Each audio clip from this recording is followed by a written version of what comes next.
पण जास्त प्रत्येकाचा ऋणनिर्देश म्हणून त्यांनी ते समारंभ जो निरोपाचा झाला, निरोप समारंभ, त्यात थोडासा वेळ त्याला इकडे झाला.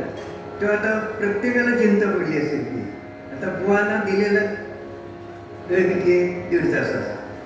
आता ह्याच्या पुढे 1.5 तास म्हणजे कायच्या काय जाणार, म्हणजे आता त्यापेक्षा अगोदर जावं की काय, काळजी करू नका.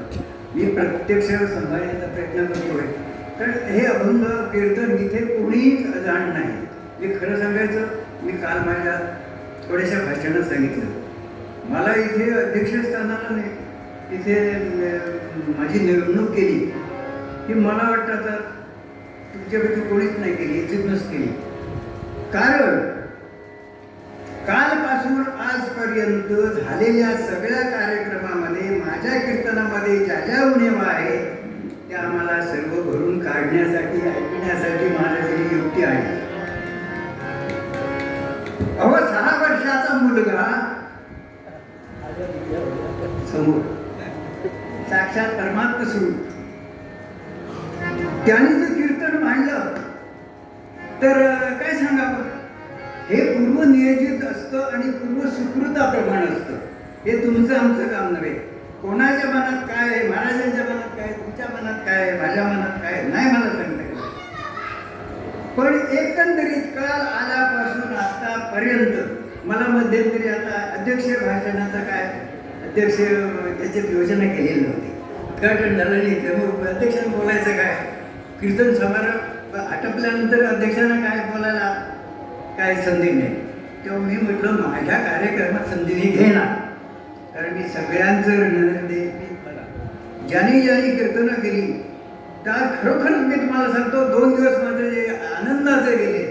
चैतन्य याप्रमाणे जे नाव आहे चैतो सुखद चैतन्य उपासना केंद्र, त्याच्या मुळामध्ये माझ्यासारख्या वयस्कर माणसाला सुद्धा आता चैतन्य प्राप्त झालेलं आहे.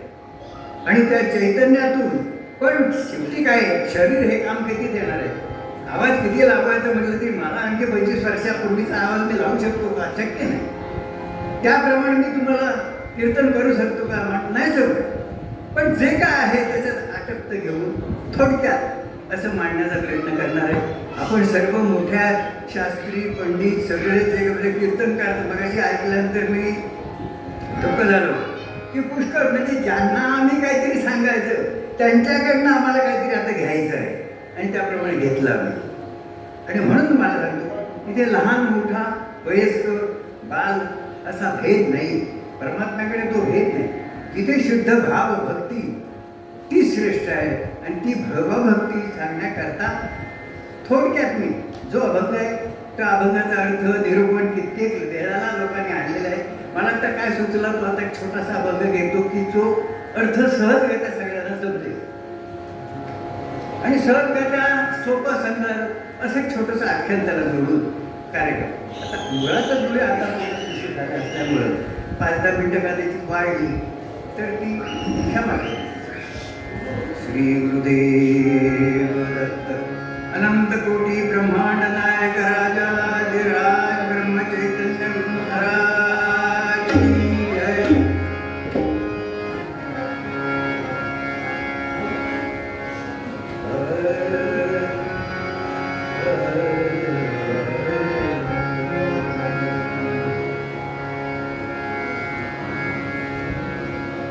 भगतिन भवे परिणाम घेची भगतिन भवे परिणाम घेची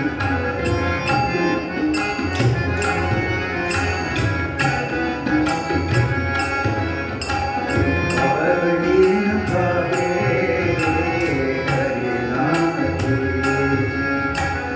तुझी चिंता त्याची सर्व आहे तुझी चिंता त्याची सर्व आहे भगतिन भवे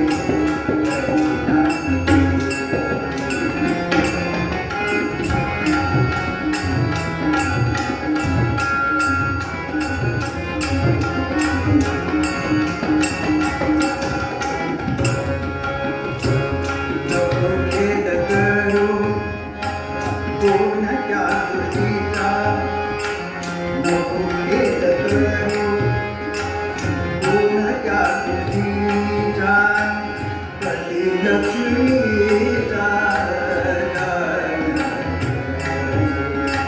कधी लक्ष्मीचा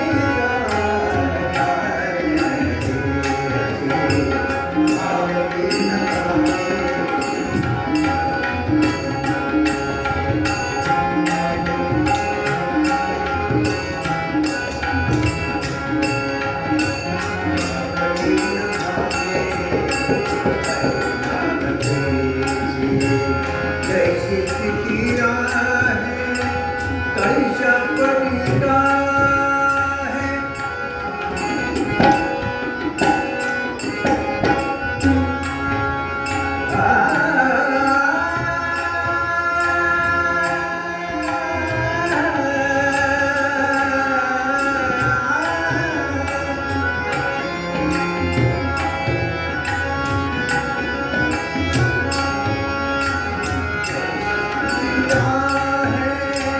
कैसा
शांती ब्रह्म एकनाथ महाराजांचा अभंग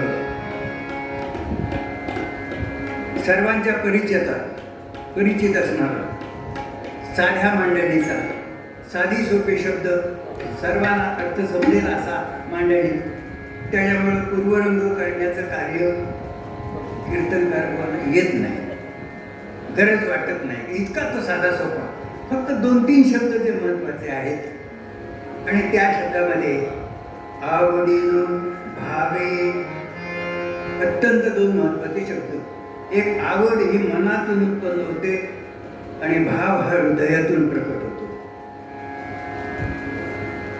आता मन आणि हृदय ह्या सर्व देहाची अंग प्रत्यंग आपण जी म्हणतो, तसेच तो भाग एक आहे.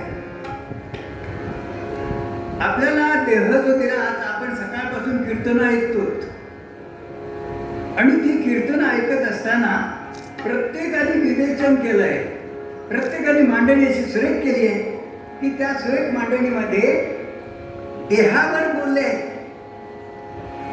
हे आयुष्य हे सगळं अगदी नाशिवंत आहे. या नाशिवंत आयुष्यासाठी तरी सुद्धा आपण ते शाश्वत आहे असं समजून आपण वागतो. आपला अहंकार जात नाही. काम, क्रोध, लोभ, मोह, मदमत्सर सरळ शर्विकार घेऊन आले. देहाची पंचकर्मेंद्रिय, पंचज्ञानेंद्रिय, मन, बुद्धी सगळ्या गोष्टी आपल्याला ताब्यात फुकट भगवंताने दिल्या. फुकट हा शब्द मी का म्हटला की ज्या वेळेला देहाच्या एकेका अवयवाची किंमत ज्या वेळेला आपल्याला द्यावी लागते, उदाहरणार्थ किडनी, एखादा हात पाय गेला तर, कंबरडं मोठं असतं तर, कुठे एक घ्या, त्या वेळेला आपल्याला जे डॉक्टर बिलं काढून देतो त्याच्यावर देहाची किंमत, म्हणजे आता किती कोटींचा आपला अब्जांतवधी किमतीचा आपल्याला देह फुकट दिला. तो सुद्धा कसा, जननी जठरी रक्षियले मज, जननी जठरी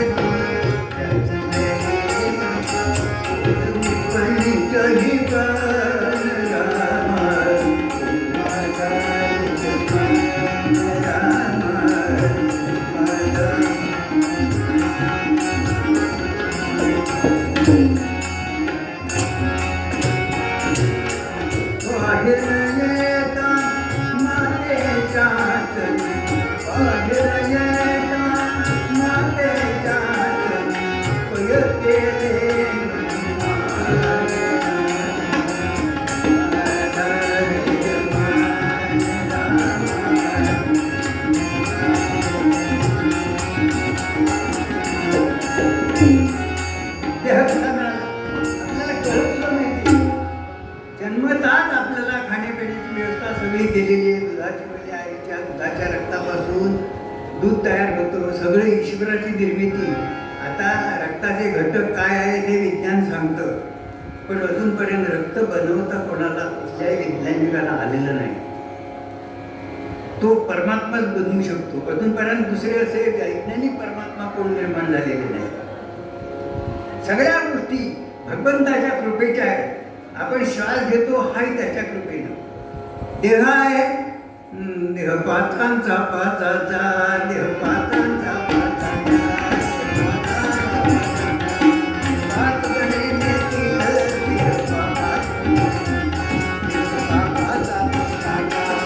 चित्रगुप्त देखील गेल्या कर्माचे परमात्मा अवश्यते.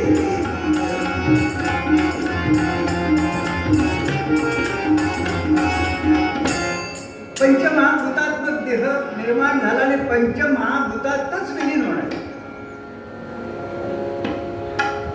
असं असताना या देहाची आपण काळजी घेतो. देह माझा मी म्हणतो. देह संरक्षणाचं कार्य मी करतो असं म्हणतो. आपण काही करत नाही. ज्या वेळेला त्याच्या मनामध्ये आलं की त्या क्षणाला तुमचं इथलं संपणार आहे. त्याला कार्य करून घ्यायचं असेल तोपर्यंत त्याला इथे मुभा ठेवलेली. अशा रीतीनं आवडीनं भावे ह्या सगळा देह दिला आहे, हा यासाठी दिलाय म्हणून महाराज म्हणताय, आवडीनं भावे हरिनाम घेची तुझी चिंता त्याची आहे. नको खेद करू तो कोणत्या गोष्टीचा पती लक्ष्मीचा जाणत. आपल्याला वाटतं की मी लपून काही गोष्टी केल्या म्हणजे त्या गुपचूप राहतील नाही. चराचरातून सगळ्या जे आपण काय करतो ते सगळं तिकडे आहे असं म्हटलं जातं की ज्यावेळेला आपलं सगळं संपत्त आणि जवळ आलं की ते चित्रगुप्त आणि ते आपापसात काहीतरी सल्लामसलत करतात यमदूत आणि ते विचारतात त्याचे काय काय करतोय, कोणाकडे पाठवायचं, कुठे पाठवायचे, सगळे येतात सगळे. पण त्यावेळेला या देहाकडनं काय घेतलं चुकीनं गणाने. पण चित्रगुप्ताकडे सगळी नोंद आहे. कीर्तनकार बुवाने कुठे काय काय उद्योग केले हे सगळे चित्रगुप्त आणतोय. त्याने लपवण्याचा प्रयत्न मुळीच करण्याचं कारण नाही, कोणी काय करण्याचं कारण. प्रत्येकजण कसं आहे म्हणजे मी कीर्तनकार आहे म्हणून मी माझं उदाहरण देतो, बाकी अन्य सगळं कुठले प्रत्येक व्यक्तीचं तेच आहे. या सगळ्या वेळी तो लक्ष्मीचा जाणत असे. मग दुसरी गोष्ट काय लपू खेद करू कोणत्या गोष्टीचा पती लक्ष्मीचा जाणत. जैशी स्थिती आहे तैशा परीर आहे. कौतुक आहे संचिताचे. संचित हा शब्द नाथाने मोठ्या स्वरूपाचा मोठ्या शब्दाचा असा वापरला अर्थाचा. संचित म्हणजे साठा. आणि हा साठा कुठला तर जन्मोजन्मी केलेल्या पापकर्माचा. एक लक्षात घ्या, पाप आणि पुण्य, पाप पुण्य समेकृत्व असं म्हटलं. समसमान झालं की माणसाचा देह. मग या देहाला पंचकर्मेंद्रिय पंचज्ञानेंद्रिय मन बुद्धी सगळं सुसज्ज रीतीने पाठवलेलं असून तू काय करतोयस तर आपण त्या अवयवांचा काही उपयोग करत नाही. बरं महाराजांचं बाबा तुम्हाला काय तुम्ही डोळे घ्या रे सुख, तुम्ही डोळे घ्या रे सुख, तुम्ही डोळे घ्या रे सुख, तुम्ही ऐका रे गाणं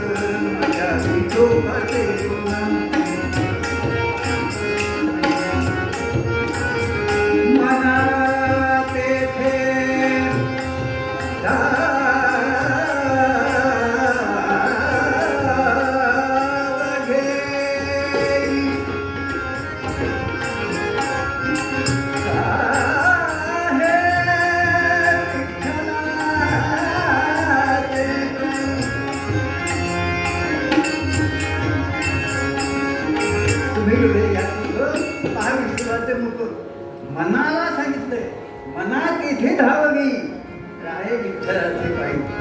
परमेश्वराच्या चरणात त्यांनी सांगितलं ते करा. त्यापैकी आपण काय करतो डोळ्याने बघू नये ते बघतो, ऐकू नये ते ऐकतो, करू नये ते करतो. सगळं नकारात्मक. आपण जे काय करायचं त्याच्यात जे कोण सांगितल्याप्रमाणे करणार आहेत ते महाराजांच्या वापरात आपल्याला सेवेसाठी उपयोग करायला पडतं. म्हणून नाथ मार्गात शेवटच्या चरणामध्ये हे संचित आहे हा साठा मोठा करायला लागला. मग काय करायचं सत्कर्म करायचं. ध्यान प्रभूची सतत स्मरावे मनोजा प्रभूची सतत स्मरावे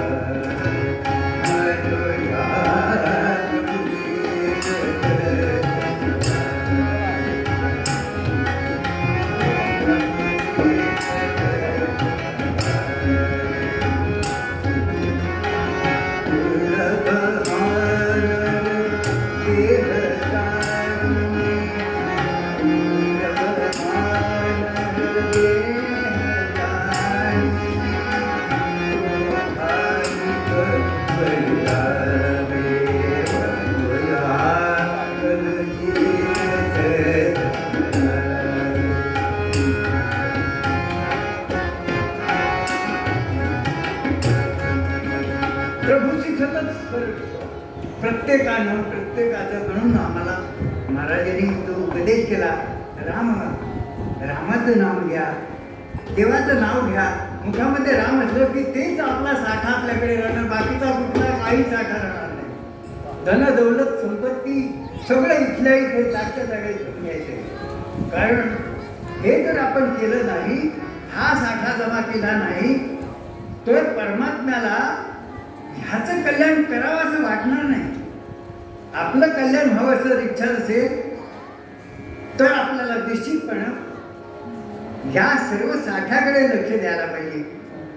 आणि त्या कर्माचा साठा, जो सत्कर्माचा साठा आपण जेवढा घेऊन संचित म्हणतो, त्याच्याकडे सगळं पुढचं भवितव्य असतं. आणि एवढ्या काय एकदा काय तुमच्या रामनाम आणि एकत्र तुमचं सगळं एकत्र आल्यानंतर मग नाथबाबा म्हणता शेवटी की हरिकृपे त्याचा नाश हो. जरी किती आहे ह्या परमात्म्याची स्मरण करून ठेवल्यानंतर आपल्याला वाटतंय कर्म क्लेश हे सगळं आम्ही हे होईल ते कसं चिंता करतो, नको खिंत करू कोण काय करतो, आवडीनं व्हावं हरी नाव तुझी चिंता म्हणतो.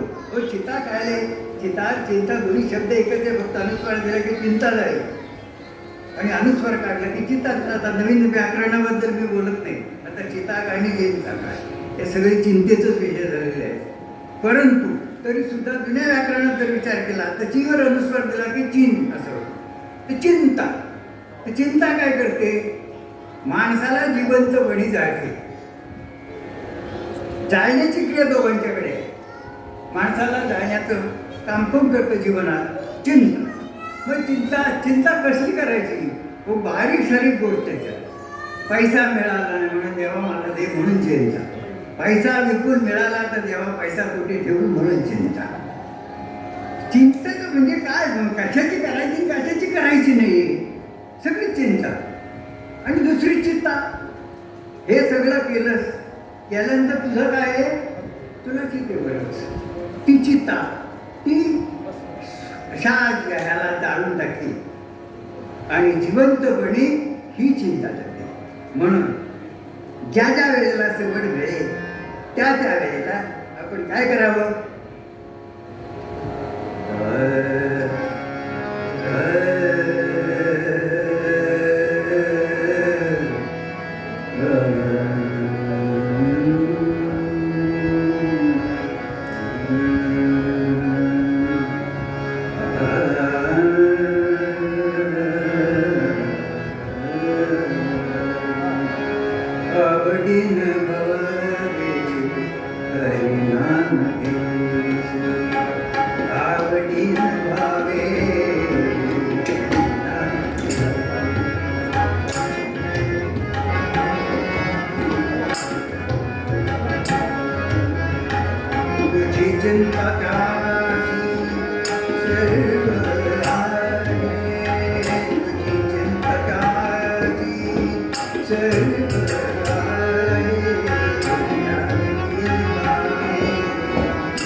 विषय मोठा आहे, पण आपल्याला कीर्तनकर माहिती आहे. मला रेडिओचं कीर्तन असलं म्हणजे 27 मिनिटं, 26 मिनिटं, 28 मिनिटं त्याप्रमाणे करायचं. तसं आता हे किती मिनिटामध्ये होतं मला सांगता येणार नाही. हे सगळं तिथे अवलंबून असतं. आम्ही ढीक म्हणून 5 मिनिटाचा आणि 2 तासात नाही, त्यांना जेवढा वेळ करायचा तेवढ्या वेळ करायचं, तेवढ्या वेळ आटकून घ्यायचं. थोडासा कथा बघायचा आहे. भगवान शिवशंकर समाधीतून नुकतेच बाहेर आलेले आहेत आणि समाधीतून बाहेर आल्यानंतर जरा मोकळेपणा मिळाला आणि बरेच दिवस पार्वती माता आणि भगवान शिवशंकर यांची जवळजवळ गाठभेटच नव्हती, कारण ते ध्यानात असायचे आणि पार्वती माता आपल्या संपूर्ण जगाच्या चिंतेत असायचे.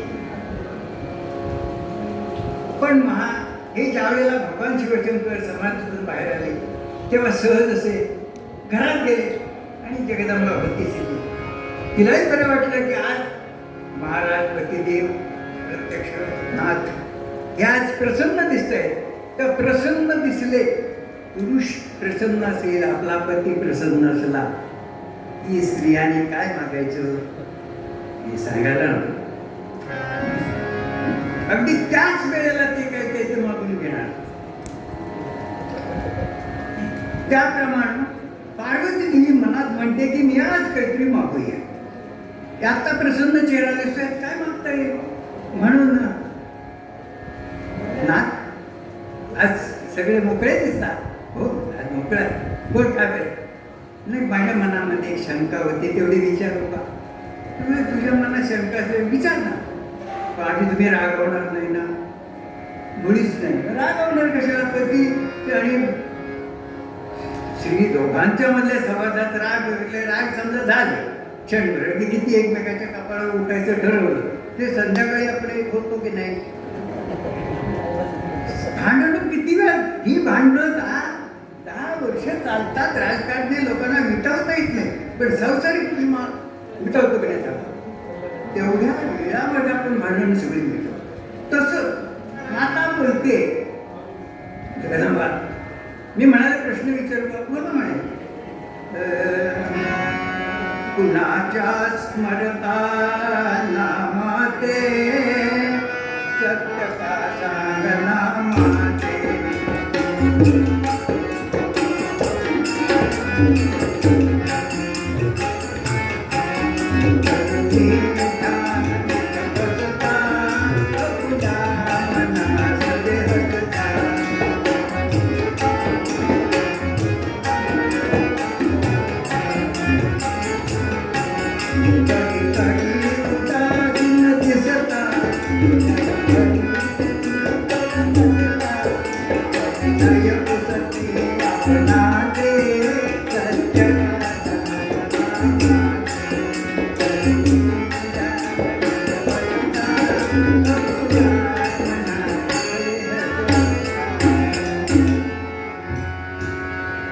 तुम्ही ज्या वेळेला ध्यानाला बसला त्यावेळेला मी ते ध्यान करत बघत असताना तुमच्या चेहऱ्यावर बघितलं मी, तेव्हा चेहऱ्यावर वेगवेगळे असे आविर्भाव दिसतात.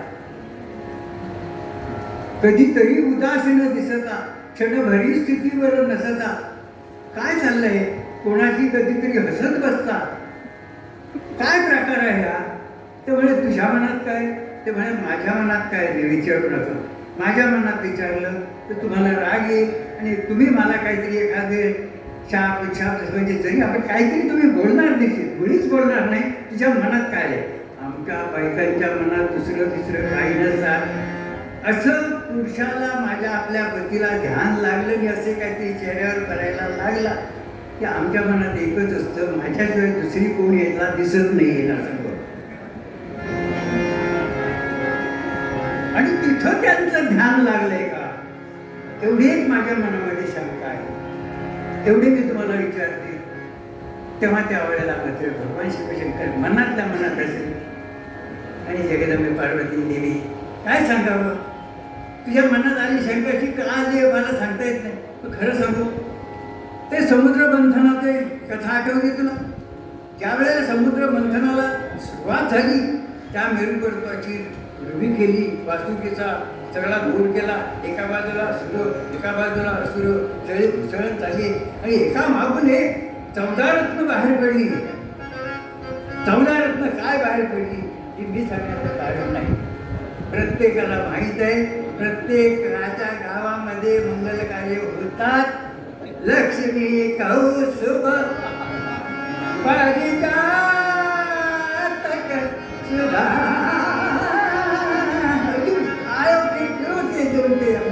म्हटलं जातं. सगळी रत्न त्याच्यामध्ये 14च्या 14 रत्न बाहेर पडले.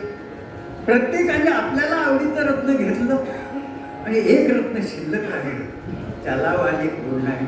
आणि ते रत्न म्हणजे हलाहल. आणि ते शेवटी मंथनातून आलेलं आहे, समुद्र मंथनातून. ते वाया जाता नाही, मी ते स्वीकार केलं. आणि ते स्वीकार केल्यानंतर माझा सर्व देह काळा झाला, कंठ काळा झाला, मला अस्वस्थता झाली, अंगाचा दहा झाला. किती किती काय काय केलं, दहा शांत करण्याचा प्रयत्न केला.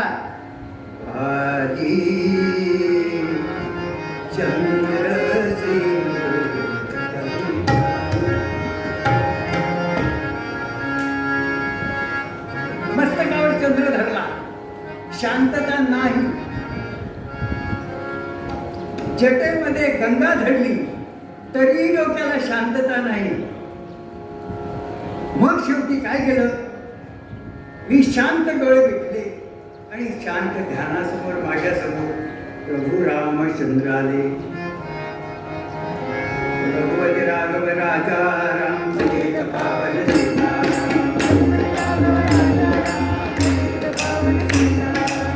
राम जय राम जय जय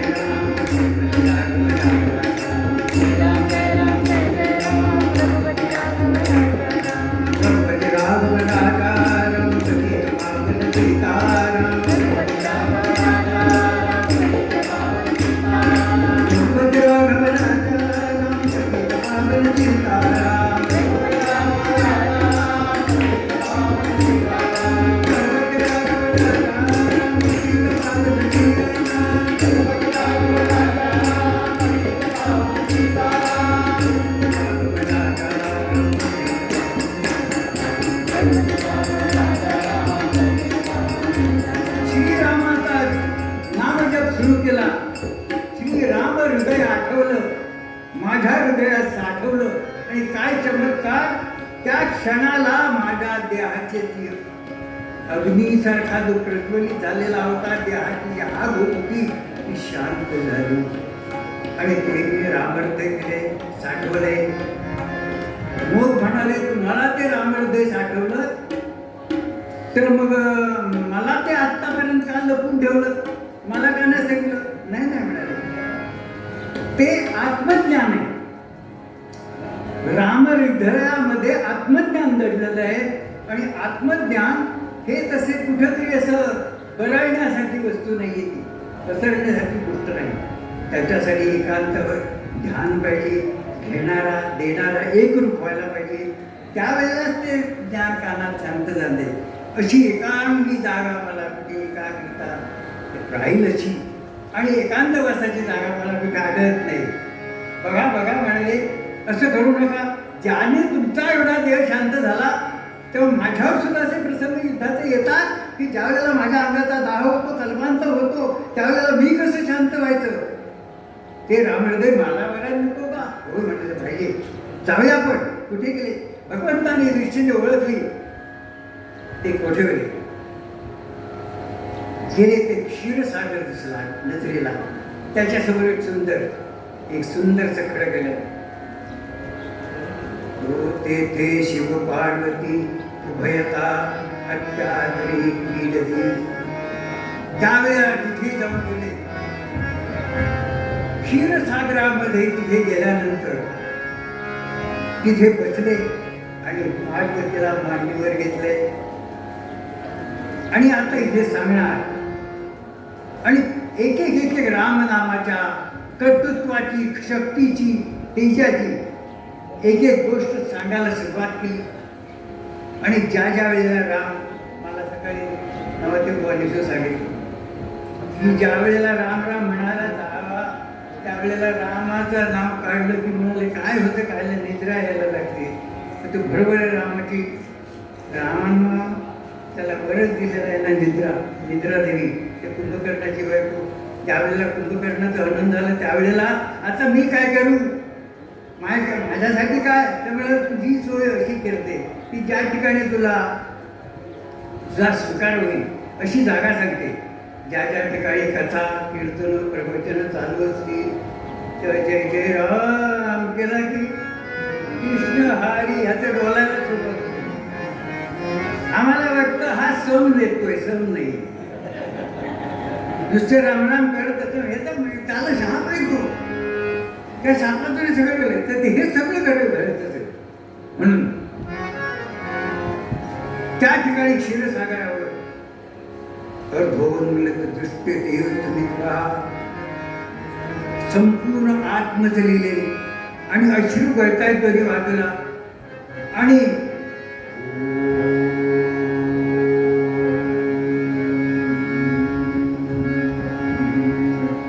सुरुवात केलेली ज्ञान सांगायला.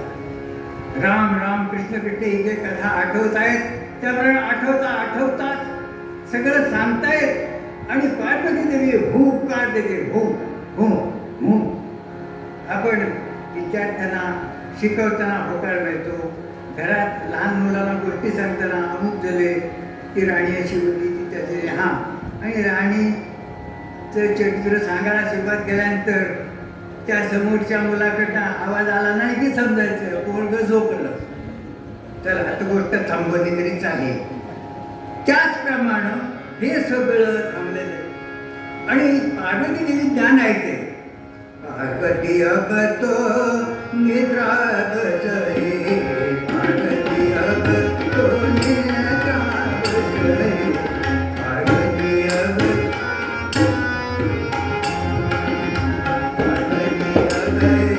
निद्रा बसले, कौन देत ओंकार.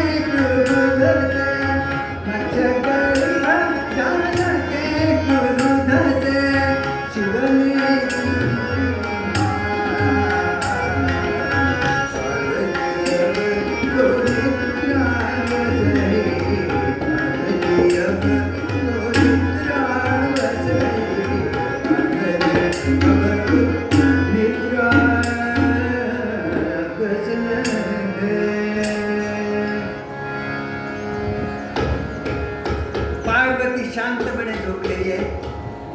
भगवान शिवशंकर सांगतायत आजूबाजूला कोणी नाही पण हुंकार मात्र येतोय. भगवान शिवशंकरांनी सगळे त्रिशूळ बाहेर बसला, हातातला त्रिशूळ घेतला. कोण आहे तो समोर ये, जो चोरून ऐकतोय तो, नाहीतर या त्रिशूळानं म्हणतोय आता काय करायचं, लवकर येतही कोणी येत नाही. एवढा म्हटलं मत्स्यकर म्हणजे अंतर्ज्ञानानं झालं.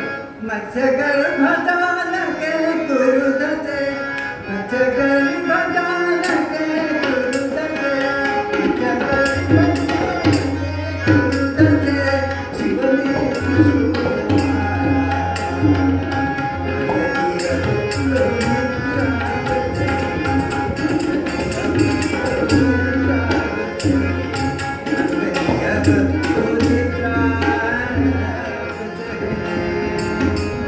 शांतपणे झोपलेली आहे आणि हुंकार येतोय.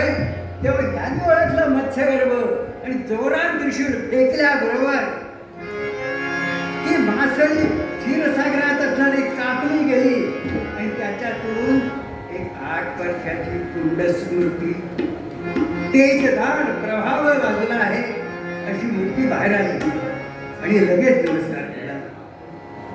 विचारलं, भगवंतांनी ओळखलं, अरे ही मूर्ती दुसरी तिसरी कोण नाही, विष्णू मूर्ती आहे. साक्षात विष्णू आले छोटी लहान स्वरूपात.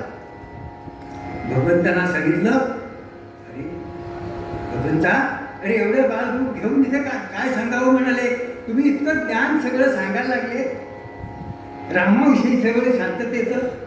आणि हे ऐकता ऐकता मला असं वाटलं की जगदंबा ज्या वेळेला निद्रिस्त अवस्थेमध्ये दिसली त्यावेळेला हे सगळं ज्ञान संपणार, इथे थांबणार असं माझ्या ध्यानात आल्याबरोबर मी लगेच मूर्तीमध्ये प्रवेश केला.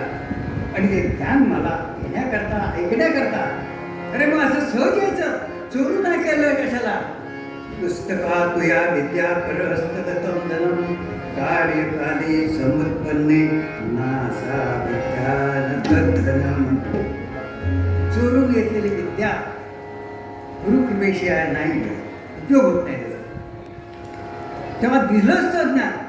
पण आता ह्या पृथ्वी तलावर गुरुपीठ निर्माण झालेलं आहे आणि गुरुपीठातून तुम्ही त्या गुरुला शरण जा आणि सद्गुरूला शरण जाऊन त्यांच्याकडनं ज्ञान प्राप्त करून घ्या आणि ते आत्मज्ञान ते सांगतील त्याप्रमाणे त्या ज्ञानाचा उपयोग करा, मी तुला आशीर्वाद देतो सांगितलं. आणि भगवान विष्णूंना गुरुकडे पाठवलं. घनदाट जंगल आहे आणि त्या जंगलामध्ये अशा शांत जागेवर भगवान शिवदत्तात्रेय त्या ठिकाणी बसलेले आसनस्थ आहेत. आणि त्या ठिकाणी बरोबर दीनदयाळ गुरुवर दीनदयाळ दीनदयाळ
तुझ्या दर्शनाची आस लागली आहे मला. महाविष्णू बोलतोय दत्ता तिथेच आहेत, पण दत्त अगोदर दर्शन देते. आता ज्या वेळेला प्रार्थना केली दत्ताने दर्शन दिले. दत्त दर्शन दिलं आणि नमस्कार केला, आनंद नाही. त्याबरोबर दत्तानी त्याला स्वीकारलं, विष्णूला होऊन घेतलं. काय म्हणाले, चाललंय सांगितलं नाही, मला ज्ञान पाहिजे आणि ते आत्मज्ञान मला जगाच्या कल्याणासाठी वापरायचं आहे. भगवान शिवशंकरांचा माझ्यावर अनुग्रह झालाय, मला सांगितलंय दत्त महाराजांकडे जा म्हणून आणि त्यासाठी मी इथे आलेलो आहे. दत्तानी सांगितलं ठीक आहे. मग दत्तानी त्या महाविष्णूंना सगळी अस्त्र शस्त्र सगळे त्या सगळ्या शिकवायला सुरुवात केली. आता भगवान विष्णू सारखे शिष्य गुरुदेव दत्तात्रय म्हणजे काय, गुरु शिष्यांची जोडी कशी जमली असेल. साक्षात सर्व अल्प कालावधीमध्ये हे सगळं ज्ञान प्राप्त करले आणि या ज्ञानातून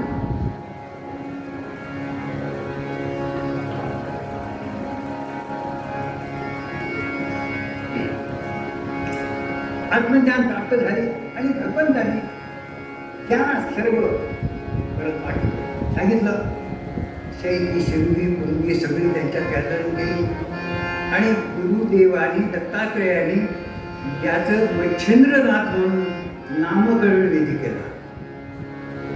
तुम्ही आता या जगाच्या कल्याणासाठी नाथाने आपलं कार्य करायचं आहे. तुम्हाला आवडेल तो आवश्यक असेल तो शिष्य तयार करा,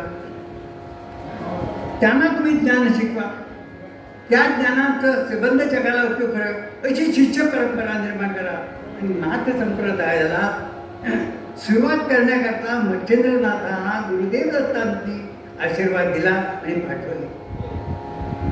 सांगताना सांगितलं 5 घरी भिक्षा मागायची, भिक्षेमध्ये मिळेल तेवढंच घ्यायचं आहे, त्याच्यावर उदरनिर्वाह करायचा आहे आणि जे तुम्हाला आहे ज्ञान प्राप्त झालेलं आहे हे जगाच्या कल्याणासाठी वाटायचं आहे.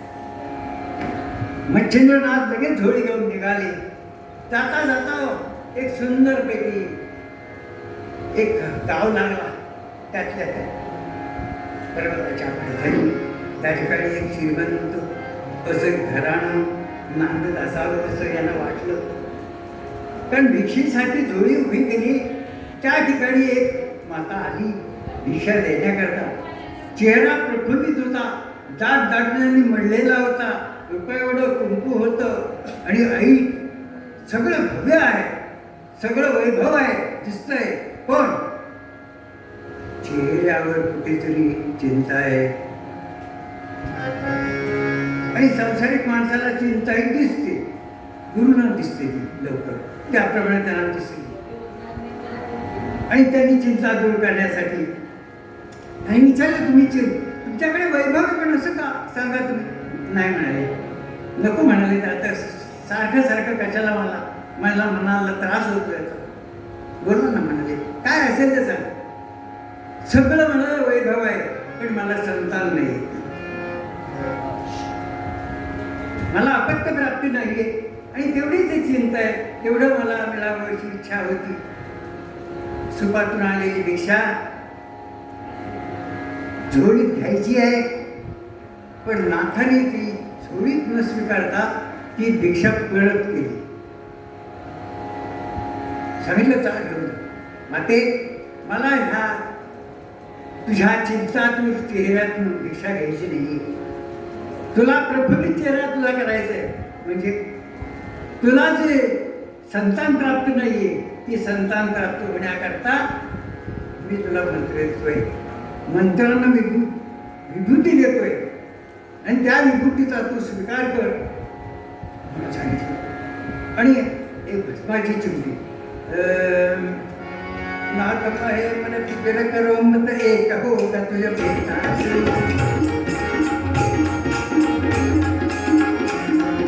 ज्ञान वेळा भक्ती काम पूजन योगी, ज्ञान वेळा भक्ती ते पूर्ण काम पूजन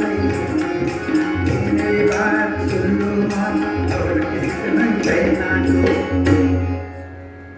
ऐसे म्हटलं तुला एक मुलगा होईल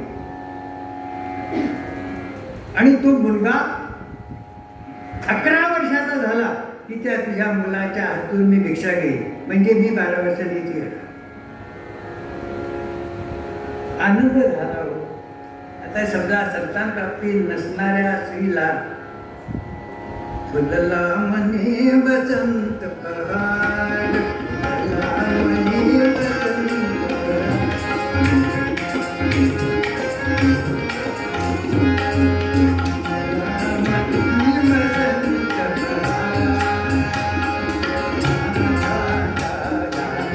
पाप सारे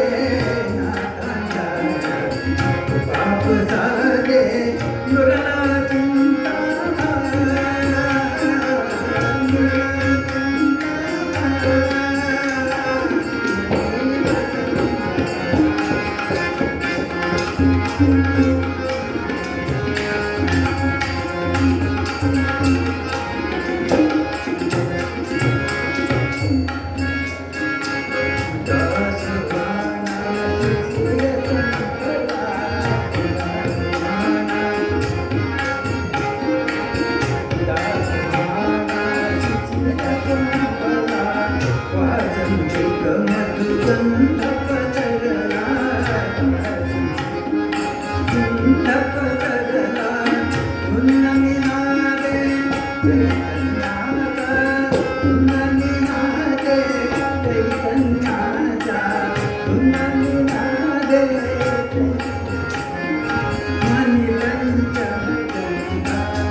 नाथाने काय सांगितलंय? नाथमाय फिकर करो मत एक होगा तुझे बेटा जो ज्ञान विराग भक्ति से पूर्ण काम कृत नहीं लोगे। ये मेरी बात सुन लो माई और किसी को नाही कहना है, दुसऱ्याला सांगू नका. तेवढंच हे विसरली, भस्माची जुक्ती घेतली, तिथे बांधली. पण महिलांच्या राहत नाही म्हणतात ते महिला, मी असं म्हणत नाही, त्यांना दोष देत नाही, पण एक प्रवृत्ती असते त्यांची. आपल्याला जो मिळालेला आनंद आहे तो जगाला वाटावा, आणि त्या आनंदाच्या भरात तिनं सगळ्यांना सांगायला सुरुवात केली. संध्याकाळी महिला मंडळ जमलं.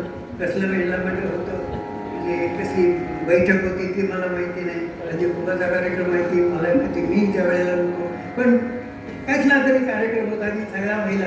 आणि लगेच विचारलं, आज घडायला तुझ्या आनंदात सारी दिसते, काय नात्या अगं झालं तरी का? भाई सांगू, एक बैरागी आला, एक नाथ आली, त्याने मला भस्माची चिठ्ठी दिली. त्यांनी सांगितले तुला म्हणाले लगेच मुलगा होईल, 11 वर्षाचा मुलगा झाल्यानंतर मी या मुलाच्या हातून भिक्षा घेईन. इतकं किती आनंद झाला म्हणजे. हो बाय म्हणाले, तर घेतलंस की काय तू?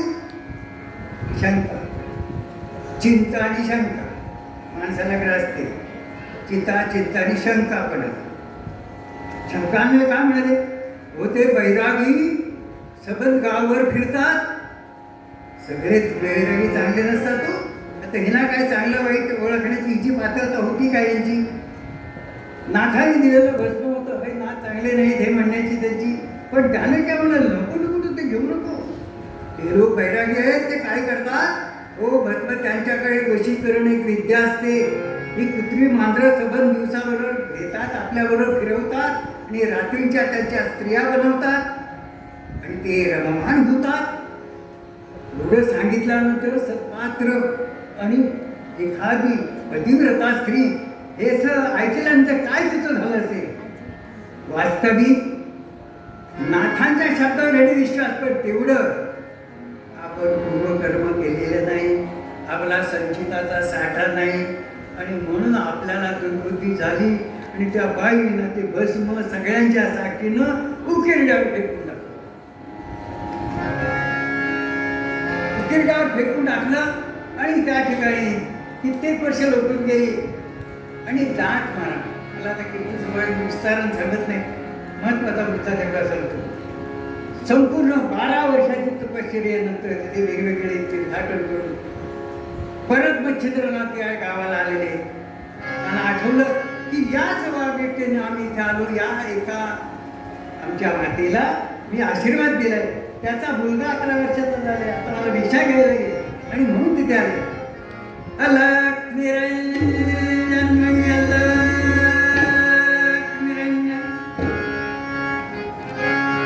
निरंजन करीत आली तिथे. आणि त्या ठिकाणी प्रत्यक्ष बघतात, हे तर दिसतात करावी, हिनं परत ते सूप आणलं भरून. सूप भर भिक्षा. माते आई, मला तुझ्या हातून भिक्षा नकोय, मी तुला 12 वर्षापूर्वी भस्म दिलं होतं आणि त्या भस्मानं तुला सूर्यबीज मंत्रून दिलेलं भस्म माझं वाया जाणार नाही. तुला 11 वर्षाचा मुलगा झालेला तो कुठे आहे, तुम्हाला दाखव, त्या मुलाच्या हातून मला भिक्षा घ्यायची. म्हटल्यानंतर थरथरायला लागली. सगळा पूर्वीचा काळ आठवायला लागला. अरे हेच ते बैरागी, यांनी ते मला भस्म दिलं आणि मी या कोणतरी माझ्या मैत्रिणींच्या दादाला लागून ते भस्म झाले. कापरी झाली आणि माते तू कापतेस का? नाही म्हणाले. खरं सांगू, माझ्यातून चूक घडलेली, मला जर क्षमा करत असाल तर मी सगळं सांगेन. तुला अभय देते म्हणा, देव तुला अभय देतो म्हणून सांगितलं. आणि सांगितलं, सांग तुला काय वाटेल. लोकांच्या सांगण्यानं, माझ्या मैत्रिणींच्या सांगण्यानं ते मी भस्म उकिरड्यावर फेकून दिलं. अरे रे रे म्हणे, आता मला एक सांग, ती जागा तरी दाखव.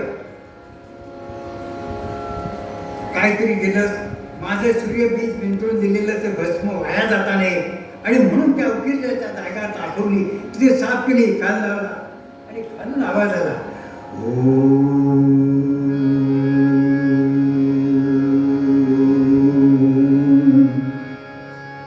ओंकार आला. आणि खाली 11 वर्षाचा ते बालक म्हणला, गुरु महाराज मला वर येता येत नाही, वज्र कवच वर आधार घातले आणि त्याच्यातून मला बाहेर पडता येणार नाही. आपण वज्र कवच भेदावं, मला स्वीकार करावा. आतून खाली मुलगवंत आहे. आणि मग लगेच जागा साफ केली आणि त्याच्या ठिकाणी त्या बाजूला करून नाथाने आपल्या शक्तीने ते वज्र घेऊन वर झाला. आणि आला 11 वर्षाचा मुलगा मच्छिंद्रनाथांच्या पाया करला. लगेच आशीर्वाद आहे,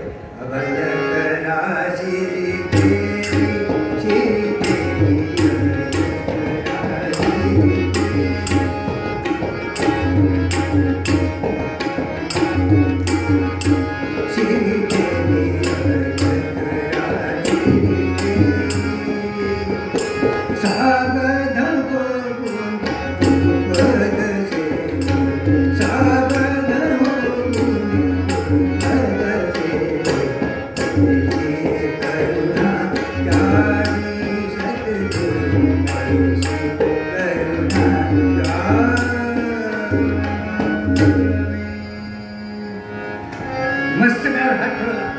एक बघा, जन्मता हा मस्तकावर गुरुचा हात करण्याचं सामर्थ्य मिळवण्याकरता पूर्वसंचित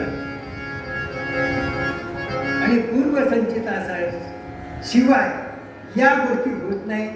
म्हणून जन्मोजन्मी आता मग तो जो मुलगा होता त्याच्या मस्तकावर हात ठेवला, त्याला शिष्य म्हणून केलं. आणि त्या उकुरड्यावर आणि ते गोमाता तिथे रोज दूध द्यायची आणि त्या दुधावर पालनपोषण झाल्याने गोरक्षनाथ असं त्याचं नामकरण त्यांनी केला. आणि मच्छिंद्रनाथाने तो स्वीकारला. आता ही म्हणते, माझा मुलगा मला द्या. ते म्हणाला, आता तुझा मुलगा नाही राहिला, आता तू तो त्याग केलेला आहे, तो मुलगा मी घेतो. तुझी परत इच्छा असेल तर मी तुला योग्य वेळेला तुला संतान प्राप्त होईल अशी व्यवस्था करतो. नाथाने आशीर्वाद दिला आणि मच्छिंद्रनाथ निघून गेले. गोरक्षनाथांना घेऊन. मला एक सांगा, नाम गायनाशिवाय, नाम महात्म्याशिवाय, गुरुच्या कृपेशिवाय आणि पूर्वसारख्याशिवाय हे काही शक्य नाही. म्हणून जेवढा पूर्वसंचित सुस्थितीला येईल, जन्मोजन्मी आपल्याला पुण्यप्रद ते ठरेल, अशासाठी नाथाने पूर्वपद्यामध्ये आम्हाला सांगितलं.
Thank you.